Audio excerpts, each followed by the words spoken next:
ముందు వేరుశనగలు వేస్తాను ఫ్రెండ్స్. ఇవి కొంచెం వేగిన తర్వాత ఇప్పుడు మిగతా వేద్దామనండి.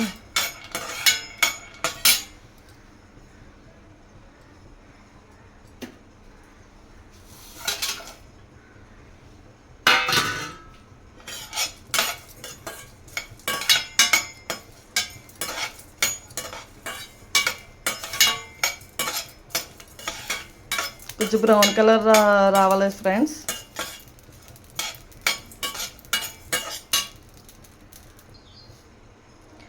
అదే పెనంలో మనం కొంచెం ఆయిల్ పోసుకుందాం ఫ్రెండ్స్.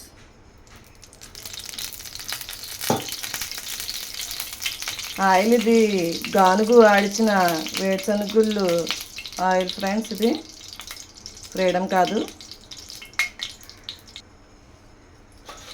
ఆనియన్స్ వేసుకుందాం ఫ్రెండ్స్.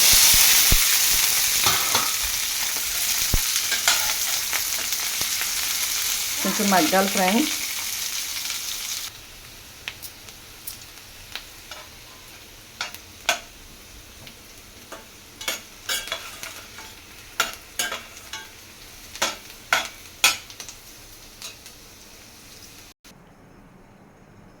ఫ్రెండ్స్ కొబ్బరికాయ ముక్క కూడా వేస్తున్నాను ఫ్రెండ్స్, టేస్ట్ బాగుంటుందని. ఇప్పుడు మనం మిక్సీ వేసుకుందాం ఫ్రెండ్స్.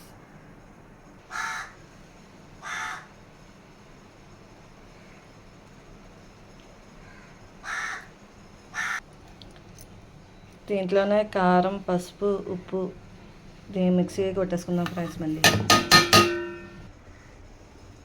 ఫ్రెండ్స్ ఆయిల్ పోస్తాను ఫ్రెండ్స్. పచ్చిమిరపకాయలు వేసుకుందాం.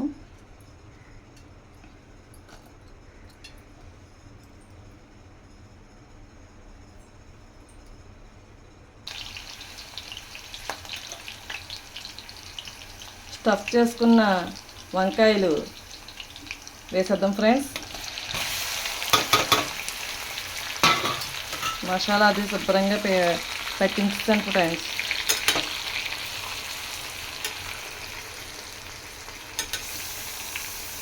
బాగా మగ్గాలి ఫ్రెండ్స్.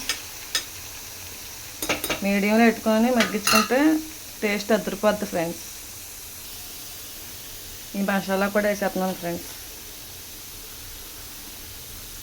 ఇది బాగా మగ్గబెట్టాలి. మూత తీసి చూద్దాం ఫ్రెండ్స్ ఎలా మగ్గిందో. చూడండి ఫ్రెండ్స్, ఆయిల్ పైకి వచ్చింది. ఇప్పుడు ఈ టైంలోనే మనం వాటర్ పోసుకొని కాసేపు మగ్గబెట్టుకుంటే మన టేస్టీ మన గుత్తి వంకాయ కూర అద్దరిపోద్దండి.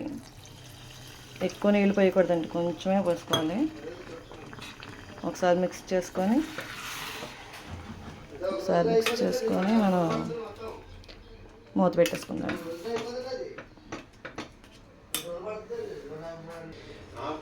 ఒకసారి మనం మూత తీసి చూద్దామండి. ఆయిల్ పైకి తేలిందండి. మనం కొంచెం కొత్తిమీర వేసుకొని గార్నిష్ చేసుకొని స్టవ్ ఆఫ్ చేసుకోవడమేనండి.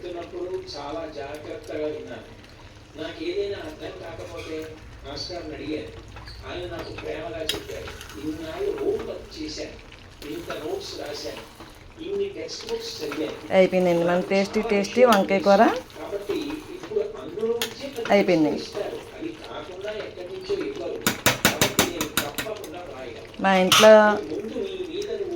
మా ఆయనగారికి చారు లేకపోతే అస్సలు ఊరుకోరండి. చారు కూడా పెట్టేసాను. చారు కూడా అయిపోయింది ఫ్రెండ్స్.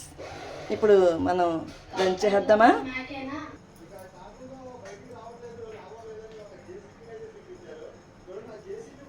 టేస్ట్ చేసి చెప్తాను మాయా ఎలా వచ్చిందో.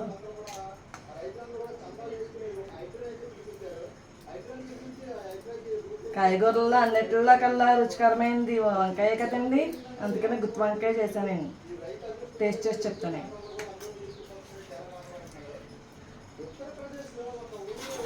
చాలా బాగుందండి బాబు. ఇంకా కాలిపోతుంది.